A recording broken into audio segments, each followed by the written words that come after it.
Hello friends, நான் Karthik from the I am Karthik channel. Industrial revolution chapter 1ல textile செஞ்ச மேஜிக்கை பத்தி பார்த்தோம். இன்னைக்கு சாப்டர் 2ல இந்த உலகத்தோட தலையெழுத்தையே மாத்தி எழுதின 2 முக்கியமான சக்திகளை பத்தி பார்க்க போறோம். அதுதான் நிலக்கரியும் இரும்பும், கோல் அண்ட் அயன். ஒரு பக்கம் கருப்பு தங்கம், இன்னொரு பக்கம் உறுதியான இரும்பு.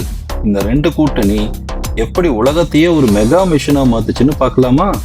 லெட்ஸ் டைவ் இன். தொழில்துறை புரட்சி ஆரம்பிக்கிறதுக்கு முன்னாடி நிலக்கரி ரொம்ப சாதாரணமாக தான் இருந்தது. ஆனால் இண்டஸ்ட்ரியல் பூம் வந்த உடனே எல்லாம் தலைகீழாக மாறிடுச்சு.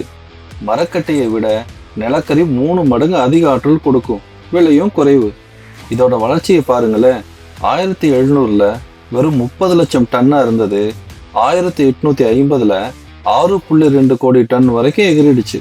கேட்கவே ஷாக்கிங்காக இருக்கல்ல? இதனோட வளர்ச்சியை பார்த்தீங்கன்னா 150 வருஷத்துல உற்பத்தி கிட்டத்தட்ட 20 மடங்குக்கும் மேல உயர்ந்திருக்கு.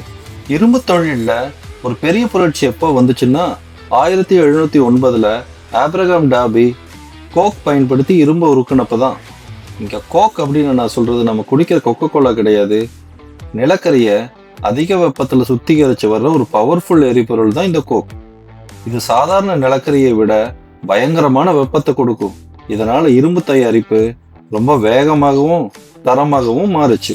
1761ல் பிரிட்ஜ் வாட்டர் டியூப் ஒரு கால்வாயை திறந்தாரு. இதனால நிலக்கரியை கொண்டு போற செலவு பாதியா குறைஞ்சது. லாபம் சுமார் ராக்கெட் மாதிரி எகிருச்சு.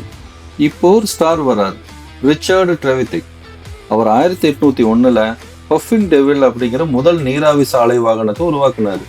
அப்புறம் 1804ல் தண்டவாளத்தில் ஓடுற முதல் ரயில் என்ஜினையும் கொண்டு வந்தாரு. பிரிட்டன்ல வெஸ்ட் மிட்லாண்ட்ஸ் பகுதி முழுக்க கரும்புகையா இருந்ததால அதுக்கு பிளாக் கண்ட்ரின்னு ஒரு நிக்நேமே வந்துச்சு. அங்கதான் டர்பி குடும்பம் இரும்பு புரட்சியை செஞ்சாங்க. 1779ல் ஆப்ரகாம் டர்பி 3 உலகத்தோட முதல் இரும்பு பாலத்தை கட்டினாரு. அப்புறம் 1850களுக்கு பிறகு அயன்ல இருந்து உலகம் ஸ்டீலை நோக்கி மாறுச்சு. 1856ல் ஹென்ரி பெஸ்மர் ஸ்டீல் தயாரிக்க ஒரு சீப்பான மெத்தடை கண்டுபிடிச்சாரு. இதை வச்சுதான் அமெரிக்கால ஆண்ட்ரூ கார்னகி பெரிய ஸ்டீல் மில்களை கட்டி 1885ல் சிகாகோல முதல் ஸ்கை கிராப்பரை உருவாக்குனாங்க.